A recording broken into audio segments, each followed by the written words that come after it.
के कृष्णा राज कपूर ऑडिटोरियम में the great showman Raj Kapoor की 101वीं जयंती पर देश सोसाइटी द्वारा आयोजित रेवा फिल्म फेस्टो में शनिवार को मिस इंडिया मान्या सिंह की मौजूदगी रही। उन्होंने कार्यक्रम में शिरकत कर समारोह को और भी खास बना दिया। मान्या सिंह भारत की एक प्रसिद्ध मॉडल और ब्यूटी क्वीन है।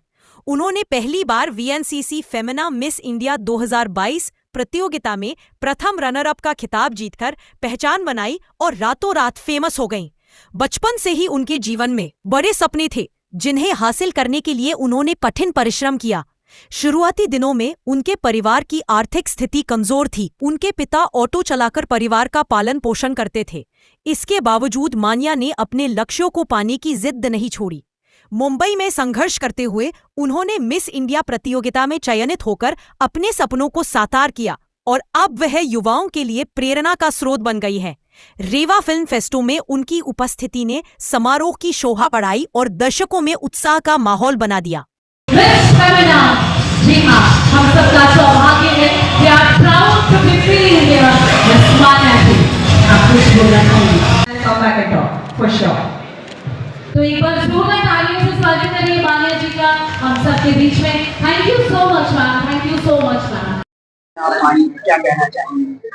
पहली बार है मेरा रेवा में आना और मुझे बहुत खुशी है। बहुत प्यार से लोगों ने रखा मुझे और बहुत प्यार दिया और इट्स ऑनर, क्योंकि राज कपूर जी के लिए इतना बड़ा इवेंट होता है। वो हमारे लिए इंस्पिरेशन है, हम सब के लिए, नॉट जस्ट जो एंटरटेनमेंट से आते हैं बट हर एक गांव के बच्चे उनका नाम जानते हैं। तो उनको सेलिब्रेट करना, उनकी लेगेसी को सेलिब्रेट करना रेवा वासियों के लिए बहुत बड़ी बात है और इंडिया के लिए वो एक कहते हैं ना, इंस्पायर करते हैं कि हम सबको अपने वेटरन्स को ऐसे ही सेलिब्रेट करना चाहिए। सो कांग्रेचुलेशन रेवा वासियों, आपके लोग बहुत प्यार करते हैं आपसे। मैम, आपके खूबसूरत चेहरे को पूरे भारतवर्ष ने सराहा।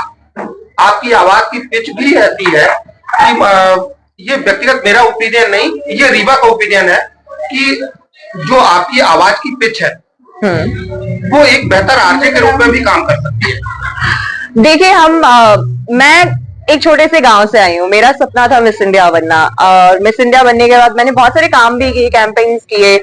हाँ, मेरे क्राउन और मेरे चेहरे को लेकर मुझे जितना लोगों को इंस्पायर करना था, जो कभी मैंने सोचा भी नहीं था, वो हुआ। तो अब मेरा सपना टुवर्ड्स ऐसे है कि मैं सोसाइटी के लिए कुछ करूं। डेफिनेटली मेरा एंटरटेनमेंट पॉलिटिक्स ये मेरा मेन फोकस है, मेजर। तो आई एम नॉट सेइंग कि कोई भी प्रोफेशन गलत होता है, बट मुझे ऐसा लगता है कि मेरी आवाज मैं कुछ और तरीके से यूज कर सकती हूँ, जहाँ पे मेरा सिर्फ आवाज नहीं, कहीं ना कहीं मेरी एज अ बीइंग, हम कहते हैं ना कि धरती पे आप पैदा होते हो तो आपका एक पर्पस होता है। तो मेरा पर्पस, मुझे पता है कि मुझे लोगों के लिए कुछ करना, अपनी सोसाइटी के लिए कुछ करना है। तो आई गेस मैं उसी तरफ जा रही हूँ। मैम, आपको क्या ये नहीं लगता है, जिस तरह से आपकी पर्सनालिटी है, जिस तरह से आपकी आवाज है, तो और जिस मध्यम वर्गीय परिवार से आप आते हैं, तो आपको नहीं लगता है कि आपकी आवाज, आपकी पर्सनालिटी जो आप लोगों के लिए एक मार्गदर्शन का काम करे, वो एक सामान्य परिवार से जो लोग बिलोंग करते हैं उनके लिए हो? मैं हमेशा से ही सामान्य, आप देखेंगे मेरा काम, मैं 2 NGOs ओन करती हूँ, जहाँ पे मैं कैंसर पेशेंट और लड़कियों को, जो कहीं ना कहीं लड़कियों को हम बचाने की कोशिश करते हैं ह्यूमन ट्रैफिकिंग से। तो ये मध्यम वर्ग लोगों के लिए ही होता है। अगर मैं हमेशा कुछ मेरा कंट्रीब्यूशन होता है, वो हमेशा बच्चों के लिए होता है, वो फैमिलीज के लिए होता है। तो मुझे लगता है मेरी जीवनी का एक ही उद्देश्य है कि मेरी तरह लड़की हो या लड़का, वो हमेशा आगे जाए और मेरा मेन फोकस वही है। मैंने जैसे बोला कि मुझे पॉलिटिक्स में बहुत ज्यादा इंटरेस्ट है, तो मैं वो करती हूँ। और रिलेटेड टू सोसाइटी, अगर कोई ऐसी सर्विस भी करनी पड़े तो मैं हमेशा करूंगी। तो हमेशा मेरा मोटो ही है कि मैं अपने जैसे लोगों के लिए आगे बढ़ूं। मैम, जैसे आपने बताया कि पॉलिटिक्स में आपका इंटरेस्ट है, तो आप जो इंटरेस्ट है आपका, तो आप राहुल गांधी जैसे काम करने की अपेक्षा रखती हैं या नरेंद्र मोदी जैसे? देखिए, मैं उस स्टेज पे हूँ जहाँ मुझे ऑफर्स आए थे। मुझे प्रियंका गांधी जी ने ऑफर किया था कि आपको अगर इलेक्शन में जाना है तो हम आपको टिकट्स दे सकते हैं, बट मेरी वो उम्र नहीं थी। तो मैं ये नहीं कहना चाहूंगी कि मैं सर्टेन पार्टी को सपोर्ट करती हूँ, बट आने वाले समय में मैं हमेशा से ही ये कोशिश करूँ कि मैं बीजेपी के साथ ही काम करूँ।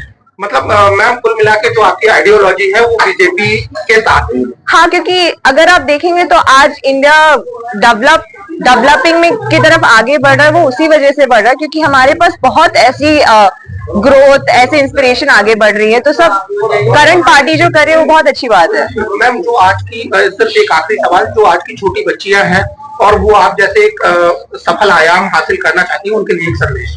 देखिए, मेरे पास ना सपने और कॉन्फिडेंस के अलावा कुछ नहीं था और मेरा कॉन्फिडेंस ही मेरे लिए सब एक बहुत बड़ी ताकत बनी है। तो मैं हमेशा से हर लड़की को यही बोलना चाहूंगी कि आप कॉन्फिडेंट रहो। कुछ तो लोग कहेंगे, लोगों का काम है कहना, ये हमेशा रखना, लेकिन आप अकेले ही अपने आप पे भरोसा कर सकते हो। चाहे दुनिया आपके अगेंस्ट हो जाए, आपको अपने आप पे भरोसा रख के आगे बढ़ना ही होगा।